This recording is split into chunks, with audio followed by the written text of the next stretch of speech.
Hi லட்டூஸ், welcome to laddu குட்டி vlogs. இன்றைக்கி morning ரொட்டீனில் laddu குட்டிக்காக சிகப்பு தண்டுக்கீரை மசியல் தாங்க செய்ய போகிறோம்.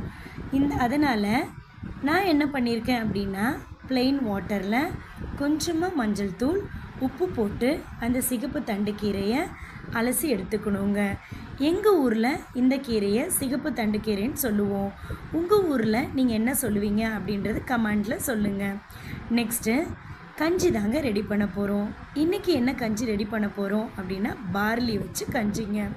இந்த பார்லி கஞ்சிக்கு தேவையான அளவு தண்ணீர், தேவையான அளவு பார்லி மிக்ஸு, நெக்ஸ்ட்டு உங்களுக்கு தேவைக்கேற்ப உப்பு ஆட் பண்ணிக்கணுங்க.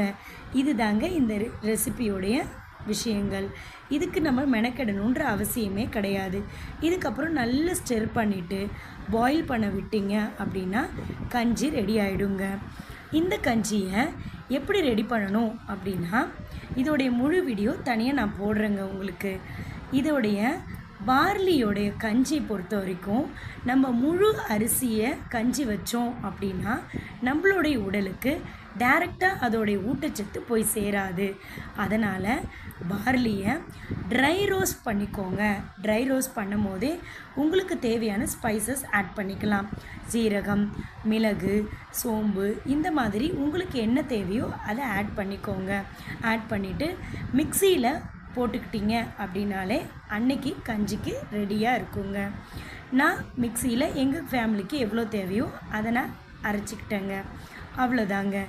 இதுக்கப்புறம் நீங்கள் கொதித்து வந்ததுக்கப்புறம் அதை இறக்கி வச்சுக்கலாம். சைட் பை சைடில் நான் இன்றைக்கி லஞ்சுக்காக பொட்டேட்டோ ஃப்ரை பண்ணிகிட்ருக்கேங்க. இந்த பார்லி கஞ்சியில் என்னென்னலாம் சத்துக்கள் இருக்குது அப்படின்னு பார்த்தோம் அப்படின்னா, நார்ச்சத்து அதிகமாக இருக்குது. இதயத்துக்கு தேவையான ஆரோக்கியத்தை இதில் கொடுக்குது. ஏன்னா கொலஸ்ட்ரால் ரொம்ப ரொம்ப கம்மியாக இருக்குங்க. வெயிட் லாஸ் பண்ணணும்னு நினைக்கிறீங்க அப்படின்னா இந்த கஞ்சியை டெஃபினட்டாக யூஸ் பண்ணலாங்க. இதில் இரத்த சோகையை கட்டுப்படுத்துறதுக்கு யூஸ் ஆகுதுங்க. அது மட்டும் இல்லைங்க, இதில் நிறைய வைட்டமின்ஸ் இருக்குங்க. மெக்னீஷியம், பாஸ்பரஸ், மெயினாக செலினியம் அப்படின்ற ஒரு விஷயம் இருக்குது. இந்த செலினியம் எதுக்கு யூஸ் பண்ணுறோம் அப்படின்னு பார்த்தோம் அப்படின்னா, தைராய்டு பேஷண்ட்ஸ்க்கு தைராய்டு ஹார்மோன்ஸை அதிகமாக செக்ரிடேட் பண்ணாமல் கண்ட்ரோல் பண்ணுறதுக்காக யூஸ் பண்ணுறோங்க. அது மட்டும் இல்லைங்க, நோய் எதிர்ப்பு சக்திக்கும் இது ரொம்ப ரொம்ப முக்கியமான விஷயம். மெயினாக ப்ரெக்னென்ட் லேடிஸ் இதை யூஸ் பண்ணுவாங்கங்க. இது எல்லாமே நான் கொஞ்சமாக தான் சொல்லியிருக்கேன். இதை விட நிறைய இருக்குங்க இந்த பார்லி கஞ்சியில். நீங்களும் யூஸ் பண்ணி ட்ரை பண்ணுங்கள். இந்த பார்லி கஞ்சி இப்போ கொதிக்க வருது இல்லைங்களா, இதுதான் இதோடைய கண்டிஷன். இதோட நம்ம இறக்கிடலாங்க. சைட் பை சைடில் நான் அந்த சிகப்பு தண்டுக்கீரையை வதக்கிறதுக்காக எண்ணெய் ஊற்றி அதில் கொஞ்சமாக வெங்காயம், பூண்டு இதெல்லாம் ஆட் பண்ணி வதக்கிட்டுருக்கேங்க.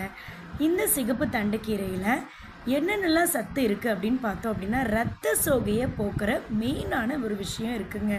செரிமானத்தை மேம்படுத்துது. அண்ட் தென் இதுலேயுமே கண் பார்வைக்கு ரொம்ப ரொம்ப நல்லதுங்க. எலும்பை வலுப்படுத்தக்கூடியதுங்க. நெக்ஸ்ட்டு அதில் கொஞ்சம் பெருங்காயத்தை ஆட் பண்ணிக்கிறேன். நான் எந்த பெருங்காயத்தையும் பிராண்ட் பண்ணலைங்க, ப்ரமோஷன் பண்ணலை. உங்கள்கிட்ட என்ன இருக்கோ அதை அது பண்ணுங்க. இதில் கொஞ்சமாக தக்காளி, பச்சை மிளகாய் ஆட் பண்ணிக்கிறேங்க. உங்களுக்கு தேவை அப்படின்னா டேஸ்ட்டுக்கு தகுந்தாப்புல கொஞ்சமாக புளியும் ஆட் பண்ணிக்கலாம். புளி இப்போ ஆட் பண்ணாதீங்க. கீரையெல்லாம் வெந்து வந்ததுக்கப்புறம் புளி லைட்டாக டேஸ்ட்டுக்காக ஆட் பண்ணிக்கலாம். நான் இதில் ஆட் பண்ணலைங்க, ஏன்னா தக்காளி நிறைய ஆட் பண்ணதுனால நான் இதில் ஆட் பண்ணலை. தக்காளி நல்லா மசிஞ்சு வந்ததுக்கப்புறம் இதில் சிகப்பு தண்டுக்கீரையை இப்போ ஆட் பண்ணணும். சிகப்பு தண்டுக்கீரை நல்லா வெந்து வந்ததுக்கப்புறம் உப்பு ஆட் பண்ணுங்கள். ஏன் லாஸ்ட்டாக உப்பு ஆட் பண்ணணும் அப்படின்னா, அந்த கீரையோட தன்மை அந்த உப்பு எடுத்துரும். அதனால் வெந்ததுக்கப்புறம் தான் உப்பு ஆட் பண்ணுங்கள். இந்த சைடில் நான் எப்போவுமே வடகம் தாங்க தாளித்து கொட்டுவோம். ஸோ தாளித்ததுக்கப்புறம் அரைச்சி ரெடி பண்ணிட்டீங்க அப்படின்னா இந்த கீரை ரெடி ஆகிடும். ஸோ நான் இன்றைக்கி மார்னிங் ரொட்டீனில் சன்லைட்டில் எடுக்கிறேன் அப்படின்னா, நிறைய சன்லைட்டில் எடுத்தேன் அப்படின்றனால இந்த வீடியோ கொஞ்சம் கிளியராக இல்லைங்க, கொஞ்சம் சாரிங்க. ஸோ இந்த வீடியோ பிடிச்சிருந்துச்சு அப்படின்னா மறக்காமல் லைக் பண்ணுங்கள், சப்ஸ்கிரைப் பண்ணுங்கள், ஷேர் பண்ணுங்கள் ஃப்ரெண்ட்ஸ். தென் டிஃபனுக்கு இட்லியும் சட்னியும் ரெடி பண்ணியிருக்கேன். தேங்க்யூ லட்டு.